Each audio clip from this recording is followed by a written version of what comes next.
IG and um, what do you call it? YouTube as Oh, well, okay. No just to give pressure. you that. No pressure at all, man. No pressure whatsoever. Um, yeah. The background looks No, you're good. good. It's good. Okay. Yeah, I mean, we still got a minute. I like to come on board um, and kick this thing off before we really get into the conversation. But I know that technically all of your stuff is on point. So so we're good to go. We've got 5 minutes before we really kick this thing off, getting into the 4:30 conversation. Um, I'm trying to make sure that if any comments come up, give it an opportunity to go reach out to all the people and let them know that we're live and we are here. Uh, let's see here. Wait, I can look at it on Instagram, huh? You can and just mute your phone, Yeah. so to speak. Let me know if we there,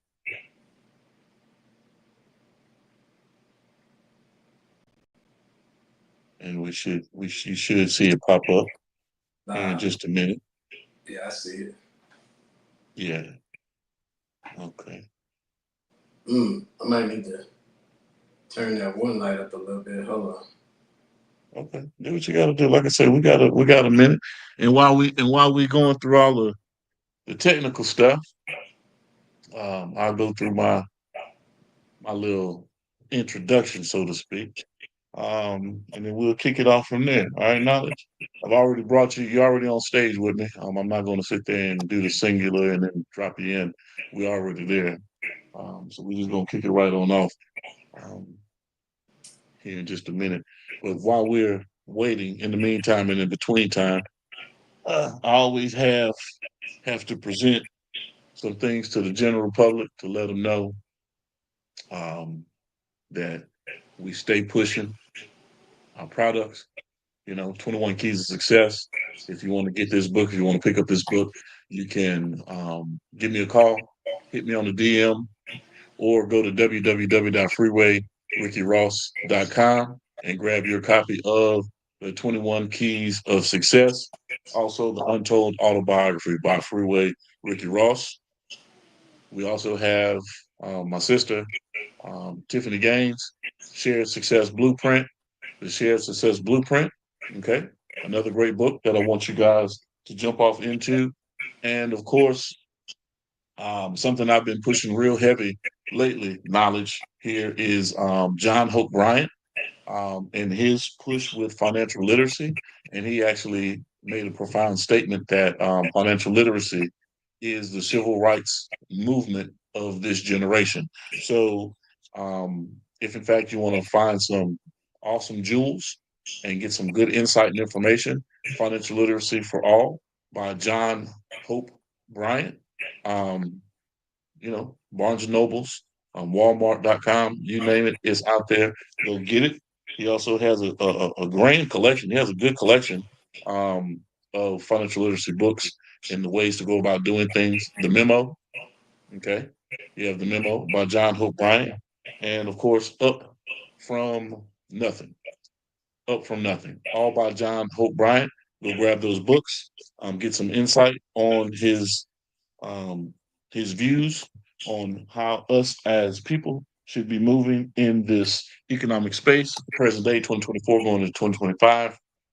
Some great, some great information and definitely news that you can use, information that you can use to enhance your financial profile as you're, you know, walking through today's society. We're about to kick this thing off, and y'all know how we do it, man. What's good? What's good? What's good? Beautiful people. It's your main man, Big G, and we are all the way live. Today, I have a special guest, a special friend that is here with me today. Mr. Derek Ezekiel Bradley will be joining us here on Industry Talk. And y'all know what it is, man. The situation is the conversation. So, Mr. Derek Bradley. How you doing, my brother? Welcome to the show. I'm doing great, man. Thanks for having me on. It seems fitting that you started or you ended the section where you started with the financial literacy because ever since the election, crypto has been popping off pretty hard. And as you know, I'm heavily invested in that, doing That's great. crypto mining and whatnot, and it's looking really promising right now. I've been plotting on $1 billion for a long time, not talking about Right. money, but we'll take that too. Yes, yes. And so I want to jump into a couple of things before we get into it. But since you already, mentioned it, give the audience a little insight about what one cryptocurrency and crypto mining is from your perspective and what you've been doing in the space. Well, when I normally try to describe what crypto mining is, I usually use an example of like Napster or uh, like any peer-to-peer file sharing program. Uh, that, Okay. that's that's the closest example that I can use if you understand how peer-to-peer file sharing works. Crypto is similar, where you have a dedicated server computer crypto miner that is basically the infrastructure for processing the transactions. And I mean, that's in a nutshell, that's what it is. It processes the transactions. And if your miner happens to be the server that processes the transaction, it solves the equation and writes the new transaction to the blockchain, you get the block reward and you get the fee for that transaction. When Bitcoin first came out, the block reward was like 10,000, and that's usually how most coins that are proof of work operate. And then they halve, and then obviously it would be 5,000. And then every 4 years they halve, and until whenever, until it gets to the point where you're getting fractions of a Bitcoin. One of my friends and I just had a conversation about what happens when Bitcoin uh, halves to the point where it's no longer profitable to mine. Then the fees are going to go up because that's the only way that you'll be able to make a profit from mining because it costs a lot of electricity to mine. Okay. Okay. So we're not gonna get too heavy into the technical aspects of it because that'll sit there and drive folks crazy that just want to know the rudimentary side of how do I get into Bitcoin, how do I get into cryptocurrency, how do I sit there and operate within that space. We'll jump into that here in just a little bit. But let's find out about my good friend Derek Bradley, aka Chosen, aka Chosen Knowledge, Sir Chosen Knowledge. You've been in the industry for quite some time now. And when I say the industry, I'm talking about the music industry, video production industry. Give us a little background about who Derek Bradley is, where you come from, and how you got interested, not only interested, but also invested into what it is that you're doing present day in the space. Well, I would have to say it came from just a passion for music. Like my mom was pretty strict. I always blame it on her. She didn't necessarily care for me doing rap music when I first started, and I understand why. When I listen to some of my older music, I cringe a little bit. But I can't even tell you how many concerts I had in my room over the weekend when I was sitting in my room because it was nothing else to really do. She didn't like me to go out in the streets because she was protecting me from the world. How it is when your parents are kind of overprotective. But she meant well, and I mean, and it helped me be a better person. I stayed out of trouble, and like I said, I love music. I listen to music all the time, and it was actually one of our close friends, Fred Cook. He was doing music with Dub G, 17 from the KGs, and my man Lil Hound, and I heard that they were doing music and that they were doing some pretty major things. They had a couple tracks on the local radio station, and I just went from there. I connected with them and was like, hey, I want to do music too. I would like to know where to start because at that point I had no idea, but they were already recording with Blaine Ashley, who's an industry name on the Mississippi Gulf Coast. And I remember I went one night. Dub G took me to Blaine's studio, and it was over with from there. You know, just being in that environment, I was like, oh, this is I have. You know, I'm technical from day one, and just being in there around the studio equipment and everything, I was like, man, this is it. It gave me a feeling and a rush that I was like, I need to do this.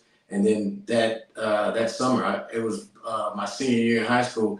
I built a studio in my mom's garage, my parents' garage, with my own two hands by myself. I built it and started recording, and from there, you know, it's history.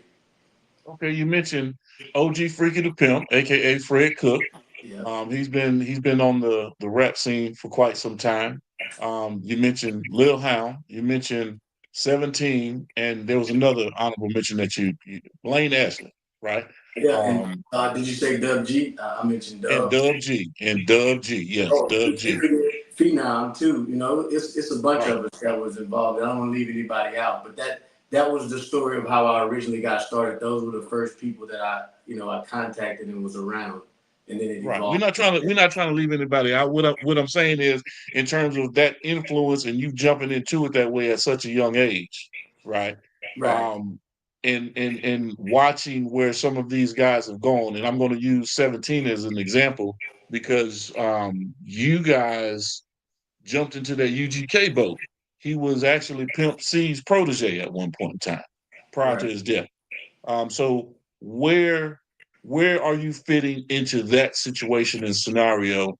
And give us a little background on how you played a role in helping or assisting 17's career with that UGK Trill situation.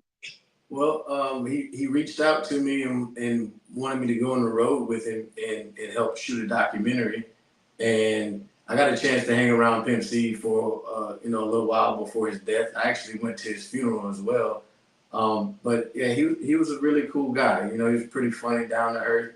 And I spent a few nights with them in the studio and got to watch their work ethic. And him and 17 both have a tremendous work ethic when it comes to recording music. Um, I remember when back in the day when we first started, 17 would come to the studio. He would always trick me. He'd be like, "Hey man, I need to come to the studio. I have the song written. It won't take long." And he'd come with like two lines written on a piece of paper, and then he'd put the paper down and be like, "Just play it." And then he'd just go from there. And then he'd come out with a hit, you know. But as far as with the UGK, I probably got a chance to ride with him for about a month or so. We were in Atlanta. We went to Houston. Got a chance to hang out with Bankroll Jones, who was another guy that was on UGK. Of course, I met Bun B, He's Leo, and all those guys. It was a fun time. It was a sad time after Pimp C passed, but from there, everybody kind of just did their own thing. You know, we grew in different ways, and I got more into doing film production more so than music. That was something that I grew to be my passion when I attended college. I wanted to take courses that were in music, but they were like, oh, well, you don't really have a background in playing an instrument or anything. The closest thing is radio, television, and film.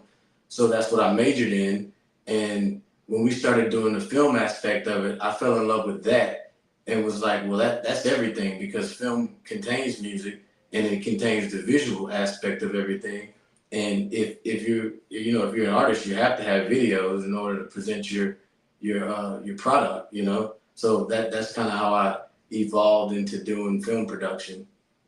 Okay, so let's switch gears right quick because you're a multi-talented, multifaceted individual, right? You said early on, you were doing your own concerts in your room since your mom and dad didn't want you out in the streets, in the hardcore streets of Bay St. Louis, Right, Mississippi. right, right, Um, but at the same time, it just like anywhere, there's always an element.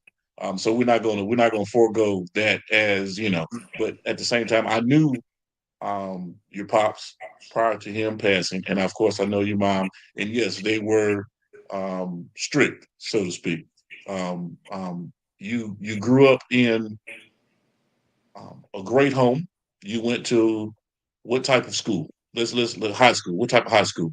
It was a college prep, same one you attended, and I'd say it was a great school. It was a great experience because when I went to college, I was actually prepared. I was like, You're this is easy. prepared, right, You right, know, right. this is simple. Like I've already been through this my whole Yes, from seventh grade to 12th grade. You know, yes. so So we're gonna give them honorable mention since we both are alums of SSC, and that's St. yes, Stanislaus College. It's an all boys Catholic school, you know. And at one time it was for worldly kids, kids with problems. So we had a lot of boarders and folks from all over the globe actually that actually attended the college prep. So we did have an advance when it came to how we learned, what we learned, why we learned, and applying it. Do you think that you benefited from attending SSC when you were coming up as a kid, most definitely.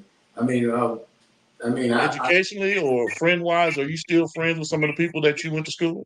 yeah, I am. I don't keep in touch with them as much, but I mean, the reputation that I had with all of the people, we reach out to each other sometimes on Facebook or Instagram, and they remember me as being, friendly, polite, kind to everybody. I always, although standing at 5'9" and all 150 pounds of me, I like to consider myself a bully's bully. When I would see somebody being bullied, I would step up and be like, "Hey, you won't do that to me, so why are you doing that to them?"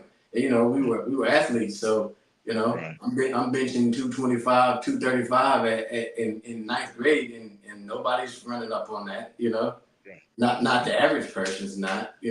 Plus, I just carry myself with a level of respect for everybody. Which you give respect, you get respect. But yeah, it was a great experience going there. I would say because you got exposed to, like you said, a variety of people. When I was there, we had a guy from Russia that played on our soccer team. We had people from Africa.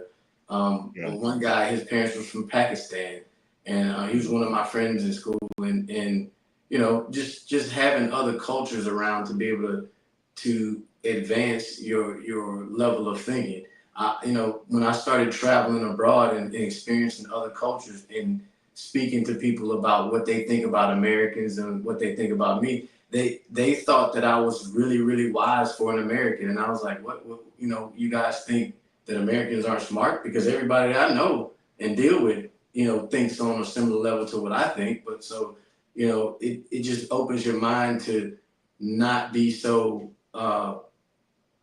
like tunnel vision because the majority of the information we get comes from a book that somebody wrote who had an agenda or the news who's owned by people with agendas, and we can go on that down that rabbit hole forever. We've For spent hours. plenty of nights talking about that stuff. That's right. So let's talk about this then, because a lot of times people don't know the importance of the role that you play. You're a behind the scenes guy. It was like pulling teeth to get you to do this interview with me. And I understand why. You should be the face. I mean, you got a GQ looking face. You know what I'm saying? You fit in the whole 9 yards. So you could be in any movie, any magazine, but you choose to be behind the camera, capturing the moments, and actually once you've captured those moments, not only capture those moments, um, you also post. You can do the editing as well. So how did you learn how to do that, Breeze? How did you? I mean, I understand you went to school, you went to college, you got the knowledge base there, but that has nothing to do with, hey man, I'm on a movie set, I'm shooting this film, I'm learning all of the aspects of how to do this. How did you learn that, man? Well, actually, when I was in school, they actually taught us on reel to reel. And I was like, well, I'm already using, Wow. you know, digital software because it was, we're ancient, so the internet wasn't very big then, and using computers were personal computers were just now coming out, and being a major thing. But I would say, man, almost 99% of the stuff I know how to do, I taught myself. I really got into doing graphic design before I started doing video editing. And that was because at the time, you got Cash Money and No Limit was a big thing. And they were using, I think, Pen and Pixel to do their graphic work. And we reached out to Pen and Pixel to see about getting the graphic art for a CD that we were getting ready to produce. And it was like $1,500 just for the insert art. And we were fresh out of high school, college kids. We didn't have $1,500. So me being the prying mind that I am, I ended up calling disc makers and had a conversation with the guy. I was like, well, what programs do you use so I'll know how to send it to you? And he told me Corel Draw, Quark Express, and Photoshop. So at the time it was Circuit City. It was no Best Buy, it was Circuit City. So I went to Circuit City and I purchased Corel Draw and I taught myself how to do graphic design.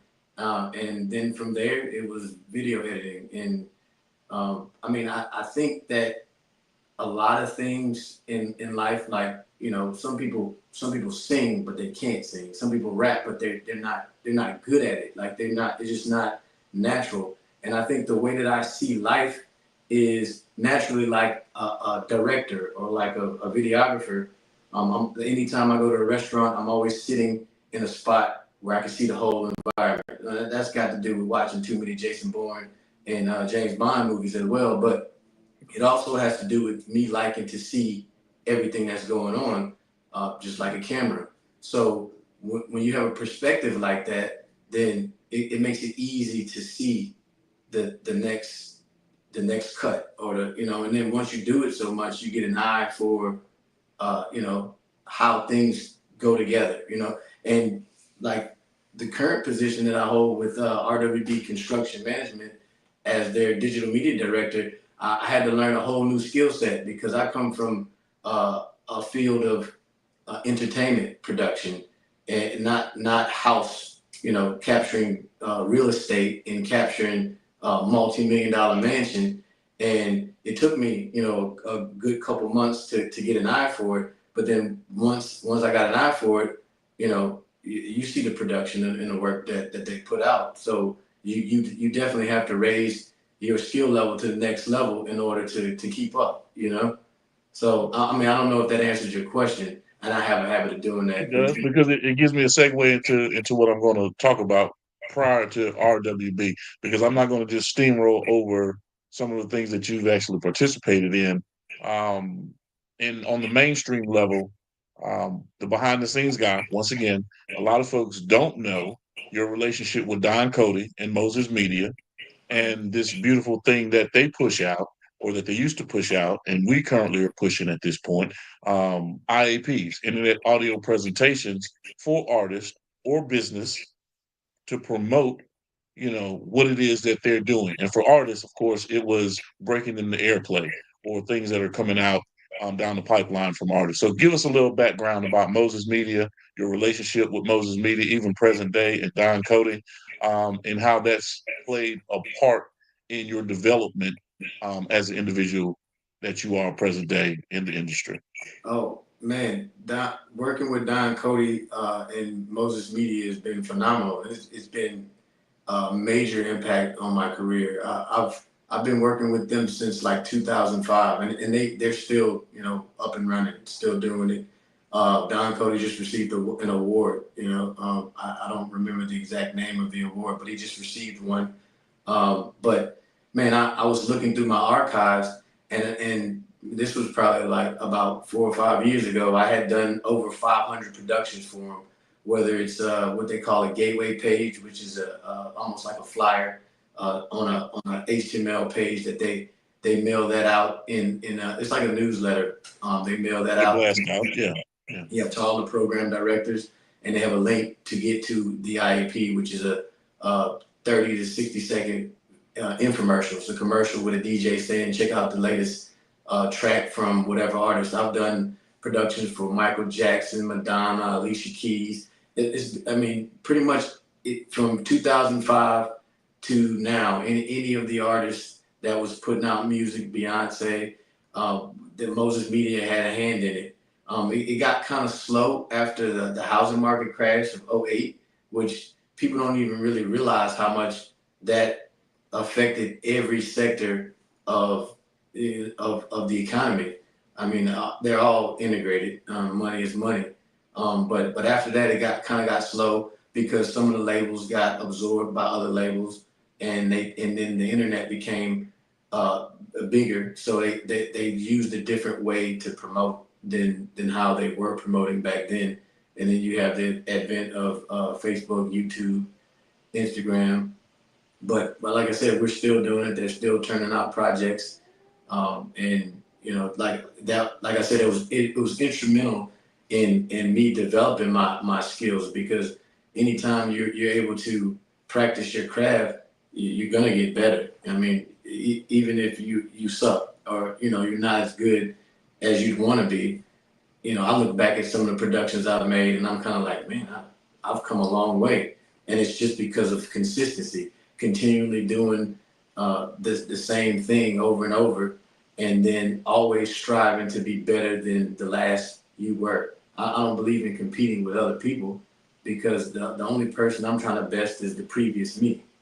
I'm trying to be the best me I can be. And in comparing myself to other people, I might be trying to achieve something that's beneath me, or I might be trying to achieve something that's unachievable, which might, frustrate me or discourage me. So I just really focus on myself. I look inward a lot, and I try to help other people. So, and I'm, segueing to something similar. I've helped other people in their career, teaching them how to edit, giving them the software. To date, I know of 3 companies that I've helped off the ground. And Dub G, he has a successful graphic design company. My man Lolo, he's got Fly Paper Graphics. He's got a successful one. And another guy that I got hired on with Moses Media, and he was actually helping out for a while doing IAPs. He had Big Media production, Big Media House production. And Dub G, of course, he had Big House production for his music and Miss Vision Graphics. But yeah, man, it's been a long journey, and I've learned a Can't lot. forget Jim's IT. Jim's Oh yeah, IT. oh yeah, yeah, yeah. Come I on mean, now. Come on now. of course, man. Yeah, yeah, of course. Yeah, We've been in business for quite some time now. yeah, yeah, and of course, like I said earlier, we've spent plenty of nights, so many you lose count, working together on projects, and we're going to continue, and Right. until the air leaves my body. Right. Okay, so you've been okay, let me put it this way. And I'm not gonna get into the why or the how. I just want to know the effect, cause and effect when things happen to people, especially when it comes to trauma. Um, and I remember when you got shot. Right. Okay. So we're not gonna go into that situation and you whipping this nigga ass and him getting mad about you whipping his ass and then he go Right. run and pull a gun. No, we ain't gonna talk about that. You drove yourself to the hospital and didn't realize you were shot until after you were shot.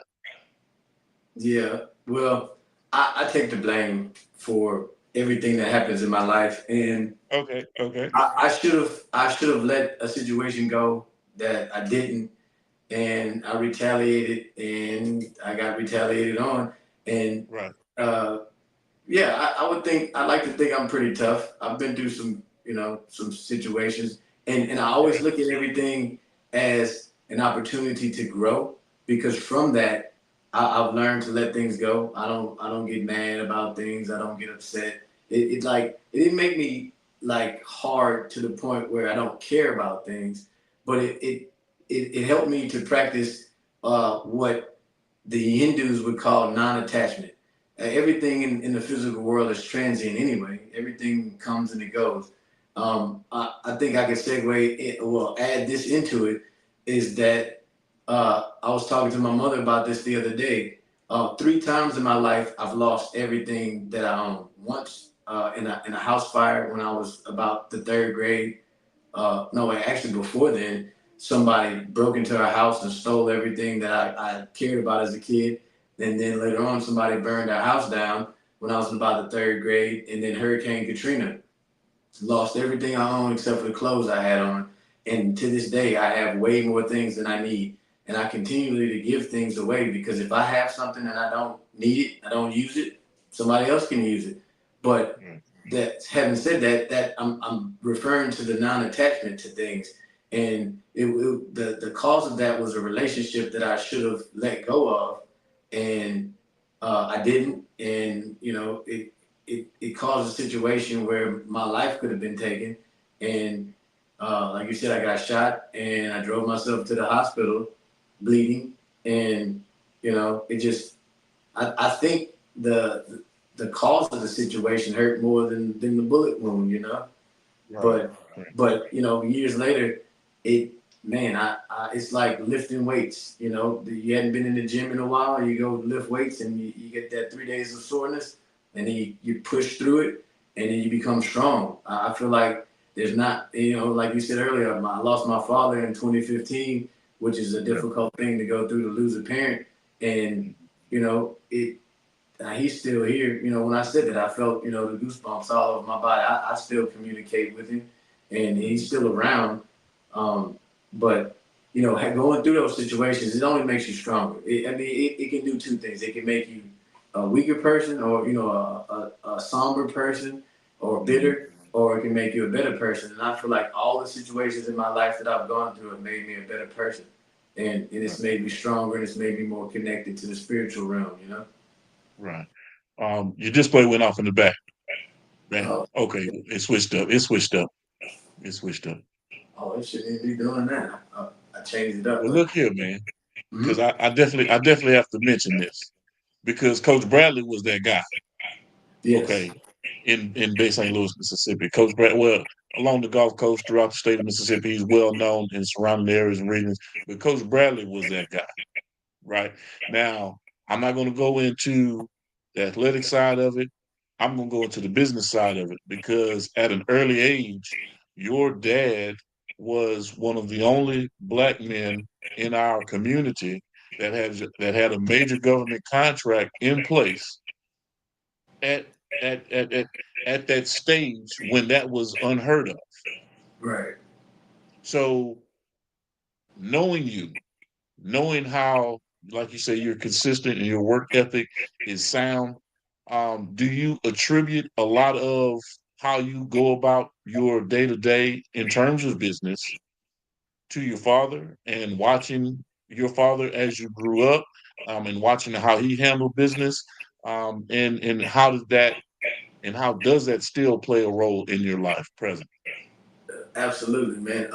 My dad had a heart of gold. Like he would do whatever he could for a person, and sometimes he would do something that wasn't necessarily the greatest for his business, as long as it helped someone. And Mhm. I watched him be an owner, and work for himself, and he made his own way, and that's a good thing. And when I say it's to my detriment, I don't want to make that sound bad, but it's to my detriment in the sense of having a real job, or a job working for somebody else, because I remember the first job I got not working for my father, after the like when I said when I went from working for my father to working for myself, and I worked for Moses Media from 2005 to 2008, and that was the only job that I had because I was doing enough volume that I was able to sustain myself. And once the housing market crashed and the industry kind of imploded, their volume went down, so I had to seek other avenues. And I remember the first job I had, and I was like, oh my God, they want me to do what for how much? Like, how do people do this? Like, this is ridiculous. I can't. And I take that mentality everywhere I go. In every job I've ever had since then, I look at it from the owner's perspective. And, I see employees doing certain things, and I'm like, yeah, that's not good for the business. Or, so growing up around him being a business owner, it made me, like, you don't realize how much as a kid you absorb, because I heard him and my mother talking about business all the time, and it made me understand business and how they operate. And he I made probably one of the worst mistakes in my life was when he retired. My mom called me and was like, "Hey, we're about to dissolve the company, but if you want to take it over, we have a cost plus government contract, and you can become the CEO of the company. You can run it." And at the time, I was running my own graphic design company and making money. And I was like, no, no, I'm good. I don't want to do that. And then 2 weeks later, or a week later, I was thinking, I was like, well, wait, my dad sat in the office and managed. I was like, I can do that with my computer in front of me, and still do graphic design. And then I reached back out to my mom, and she was like, we already dissolved the company, and that contract has been given to somebody else. And I was like, oh my goodness, man. Because those contracts were like $1 million cost plus It was a contract. multi-million dollar. It was a multi-million dollar contract. I mean, Multi-million dollars. it was a government contract. He was out at NASA.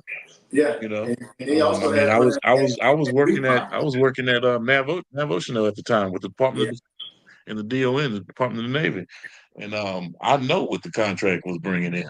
You know what I Right. mean? So, um, lessons learned. But I was a kid, and Right, right. the Yeah, path I traveled, I had to take that one in order to be who I am today. So, but true, not to say true, that if I true. had taken that one, I wouldn't be a better person. But sometimes the hardships that you endure make you, stronger. You know. Mhm, mhm. Okay, so what is your takeaway right now? What's your takeaway? Because you've been through it. You're not as old as I am. I think we're about 10 years. Is it 10 years? 5, 6 years? What is it? What's Well, I'm 59, so how, it? The reason why I'm asking is because you've seen 8 tracks, you've seen cassette tapes, oh you've yeah, no seen doubt, yeah, compact discs, yeah, you've seen the big DVD Blu-ray disc, you've seen yeah. the record, and now we're in this digital era, this streaming era, right? Yeah. What are your takeaways for artists, and how do they need to make that adjustment? Because a lot of them don't know how to make the adjustment to streaming and how to make money through what's going on present day in this digital market. Talk to us about that. Man, I realized how far we've come. I was down in Key West with my buddy K Rush, and he was performing, and I had a couple CDs that I had burnt up with some music on it, and I was handing those out, and I went to give one to a guy, and he was like, "Man, I would take it, but my computer, my laptop doesn't have a CD drive on it, and I drive a motorcycle." So I was like, it like dawned on me that CDs were now really obsolete because you could just Obsolete. put music on a jump drive or you could stream it. And I was like, Right. wow, I've seen it come full circle because the very first 4-track recorder I had was on a tape. It was a tape 4-track recorder. That tape. Yeah. So I would say you always have to look be forward looking, and be ahead of the curve. Like one of the things I remember, buying like I said, I had that 4-track recorder, and then I realized quickly that this isn't enough. If you're gonna have a song with like 2 or 3 people on it, you got a hook. You wanna have your tracks separated. So then I bought Individual. yeah, I bought an 8-track recorder, and we quickly ran out of those. That was the era of the No Limit Soldier song, where you got 1,000 people on the song. And we Mhm. were, you mimic what's out there, so we were doing the same thing. But I tell you this, I learned how to mix where I would put people that had similar voices on the same track, and I would separate it so that when one person's verse was coming was going, the next set of tracks, I could mix that one to that person's vocal. So I would write down the EQ, I would write down, their levels, and I would level it out as the other verse was playing, and then go to the next tracks and do the same thing while the next verse was playing. So you have to learn how to evolve. And then I quickly learned that, hey, computers were becoming bigger, and then you had like Cakewalk, where you have an infinite amount of tracks. It just all depends on your RAM and your PC, your CPU capacity, and and then instead of buying these $1,500, $3,000 keyboards, and then they came out with software that you can buy sounds now instead of buying the hardware, and the sounds were a whole lot cheaper. And then now you're making the music all in what they call in the box now. You're doing everything in a computer. That was things that I was forward looking for, because I remember telling my cousin, Gruff, we had a studio in Gulfport, and he was, and I understand because that's how I felt. You want this big old mixing board that's got all these faders on it, and I'm like, Look good, yeah. huh? It just looked good. Yeah, Yeah, the it aesthetic. did look good, but unless it's digital, I mean, we wasn't recording bands, so you don't need all those inputs. And he used one fader on it for volume, and I was like, so we eventually it was like, man, just get digital. But that's Shout out to keep my man Albert Mullins. Shout out to my man Albert Mullins, yeah. aka Gruff. Yeah. But yeah, that I know I'm going a roundabout way of answering that question, but I'm just saying the evolution of keeping up with the trends. You have to be forward looking, forward thinking, and right now I'm gonna put a plug in for a crypto that I hold it's innovative. It's called Access Protocol, ACS. Look it up. It's for access to like a magazine service. If you have this particular crypto, they're doing things like maybe you stake the crypto, and staking is like putting it in a bank account where you can't take it out. It's like a CD, kind of almost like for investing. But say if you want to have access to the magazine, you stake these coins and you got a year subscription. They also have one called Audius. It's the tag is, or whatever you call the letters for it, is AUDI, audio, and it's for helping artists monetize their content. So that's where the whole digital streaming and everything is moving toward the blockchain. The blockchain is transparent and is what they call immutable, because once something's written to the blockchain, it would take a whole lot of hash power, which equals a whole lot of electricity, which equals a whole lot of money to change that. I mean, crypto isn't unhackable, but it would just cost so much money in electricity to hack it that only like a supercomputer could do it. Quantum computer or something like that. But to get more to the point, I would say just keep up with the latest trends. You can use DistroKid or what's the other one? They have a lot of them out there. United Masters, DistroKid, a lot of different Yeah, organizations that you can. CD Sound Baby. Exchange. Yeah. So I mean, I would just say keep up with that, but also learn the back end, like stuff that we didn't know coming up. Like, and it's a good thing we didn't make it to the industry when we thought we should have, because we might have ended up at a Diddy party, but also we might have ended up without our royalties, because you don't know about the ISRC codes, or to get your BDS, put your stuff on BDS. They have SoundScan, and we did know about ASCAP and BMI, but there's so much more to it. And you hear all these stories about these artists like TLC. They made all this money, but they're broke. Matter of fact, I just saw a post today about Q-Tip, and I forgot the band that he was in, but they used a sample from a song, and they didn't have the rights to use the sample, but Jive put it out anyway, and the guy who owned the rights ended up with 100% of the publishing, which means they never made a dime off of that song. So, you just keeping up with the trends, and not just like keeping up with everybody mumble rap, some mumble rap. Yeah, I mean keeping up with the technological trends and having enough foresight to see where things are moving. The curve of where everything's going. And I know when I first got into crypto, a lot of people were saying it was a scam. It's a scam. It's not going to last. It's not.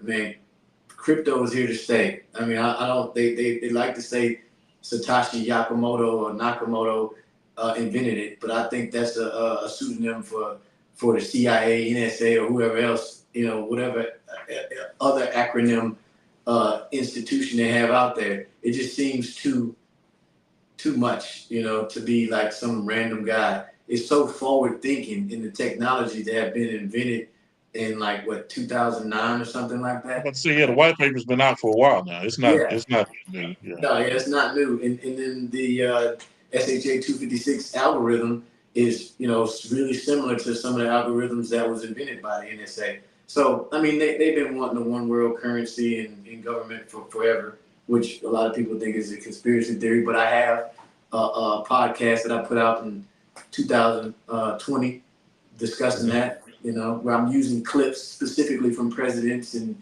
different agencies where they say it out of their mouth.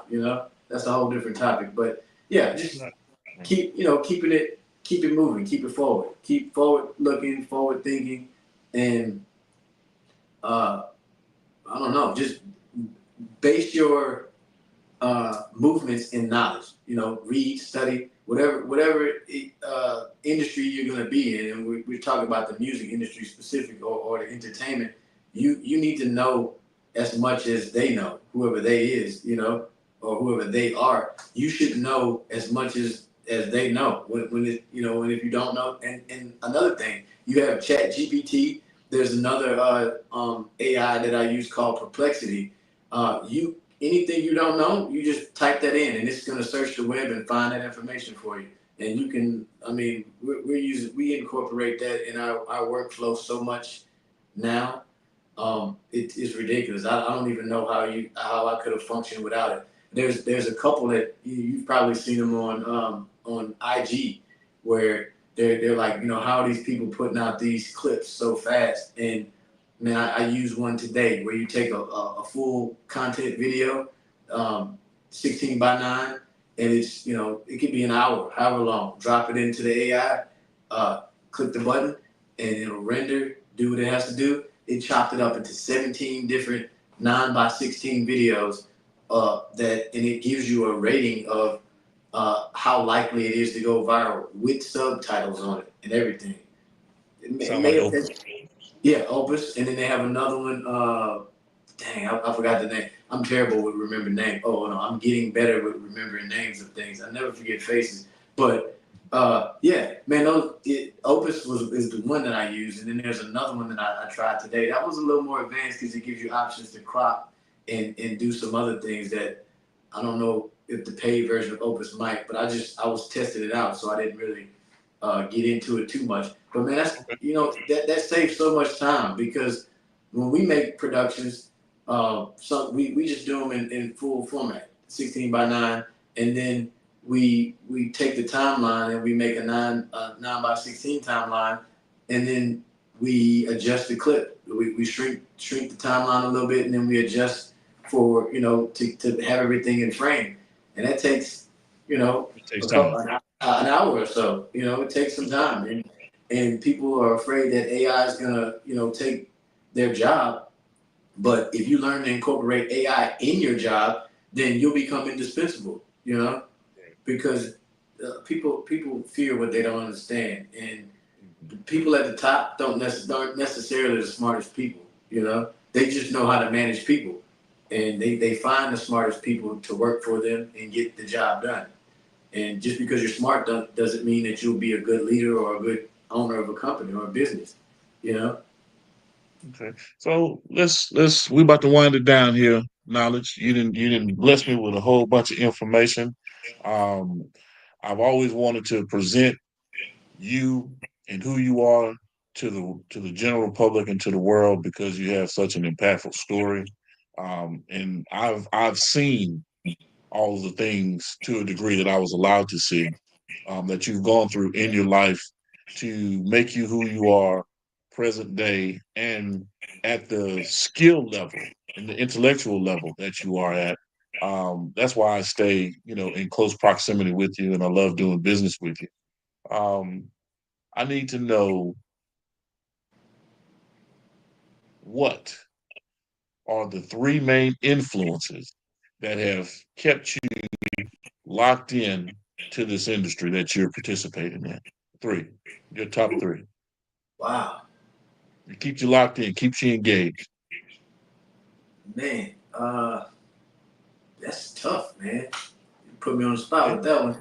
Um, I don't know if just my love for knowledge, man, and I don't know how that incorporates into it, but I feel like the impact that you can have in the entertainment industry is, like with this, it's informative. We can you can touch so many lives with a production or like with music. Like I said, like when I listen to the older music, I cringe because I sound just like everybody else was sounding. And then I had my spiritual experiences and my epiphanies, and I evolved. And then I started sounding more like Nas or Common, where I'm trying to tell you something that'll edify you. And I guess that's one, my love for knowledge. I don't really understand how I can tie that in with No, I got it. Knowledge is one. okay. Um, my my desire uh to entertain. Like I know you say, like we're usually behind the scenes, and I was thinking about that when I was thinking about what we might talk about, and I was like, it's getting serious when you see us in front of the camera, because you the same way. You behind the camera, but sometimes if Right. you want something done, you have to do it yourself. And Right. you know how I am, man. I'm a silly person. I like to laugh. I like to have fun. I like to entertain people. So my desire to make people laugh or to entertain, to inform and entertain is another one. Okay. Um, So and knowledge, entertainment. Hmm. and uh, I don't know, man. What's the next? Because the first thing that came to my mind was influence, but I mean I don't really like fame. I like my anonymity. I don't want to walk out on the street and have 1,000 people trying to take my picture or my story posted that's not true, because then I got to sit there and try to you know protect Risk my image management. from all that nonsense. Um, Mm.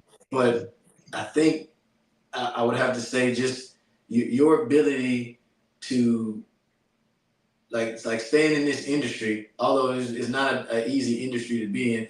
Okay, I can say it's the technical side of it. I'm real. I love electronics. Ever since I was a kid, I've been 2, 3 years old. My mom's like, hey, go hook up the VCR. That's how old we are, you know. And I know how to do it. It's like I was born to know technology, and I just love it. Like being in the studio. Um, fixing computers or, I don't know, building mining farms or whatever it is. I feel like all of that is an aspect of this industry. Like like the movie sets I've been on, just being in the environment of seeing the camera rigs and the lighting setups and being around all of that talent.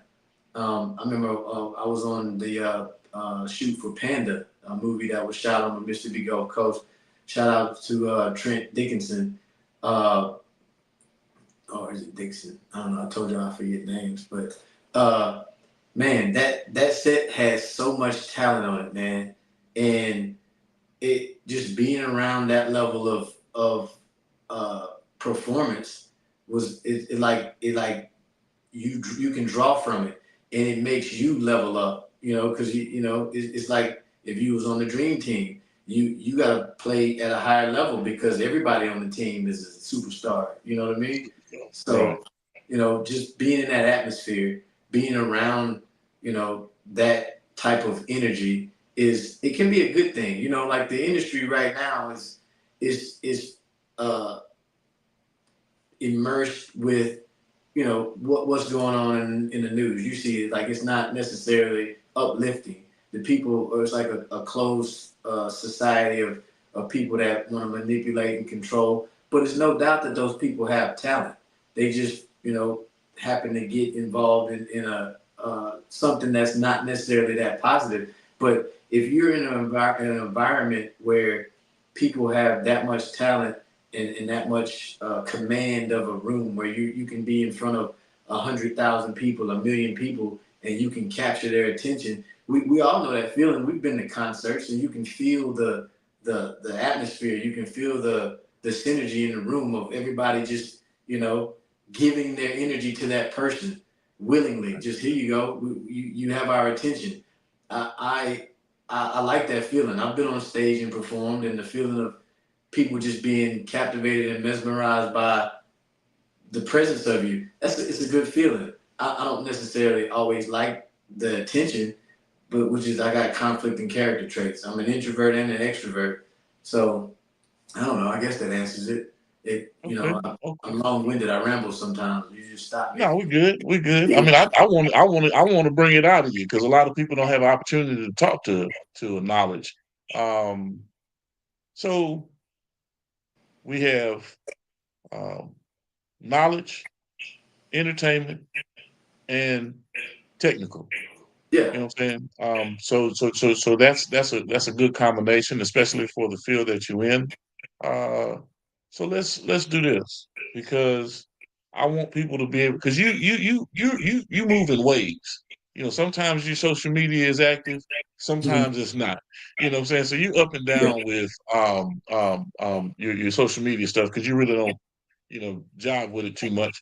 But if in fact people wanted to reach out to you, needed to DM you or hit you on Instagram, Facebook, Snapface, whatever them things are, Instant chat. how instant chat, yeah. How does the digital world, present day, get in contact with Derek Ezekiel Bradley?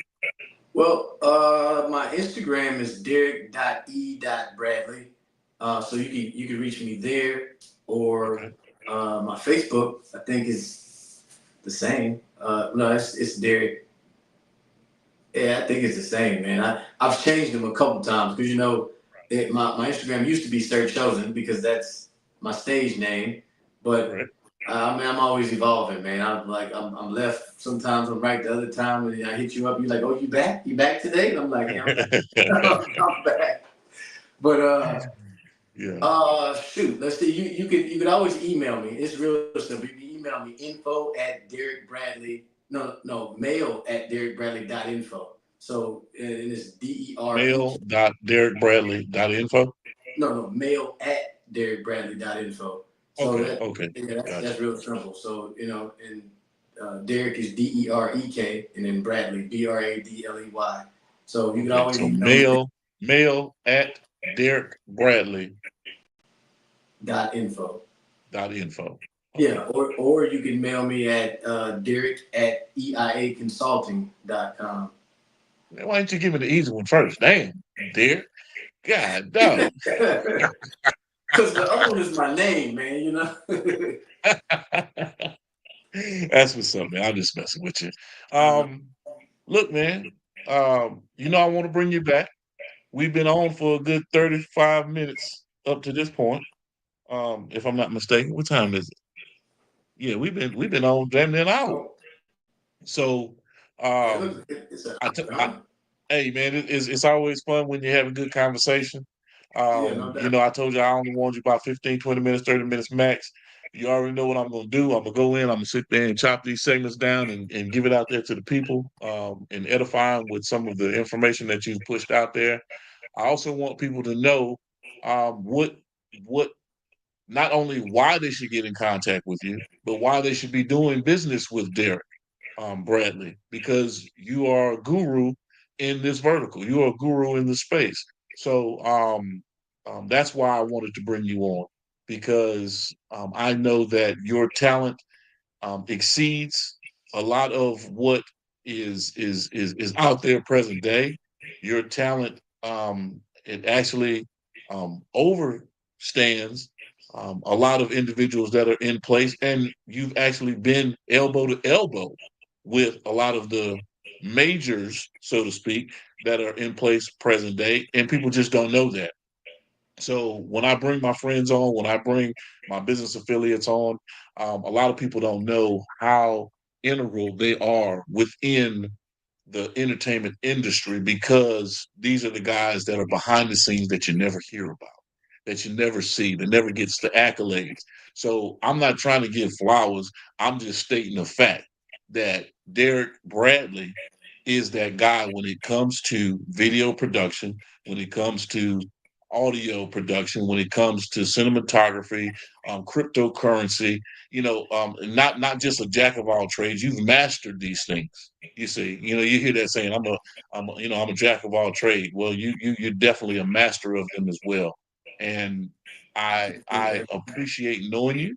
I appreciate the fact that you coming on and I'm spending a little time with me so we can give some insight on our side of the industry and what we've been doing, and what we will continue to do.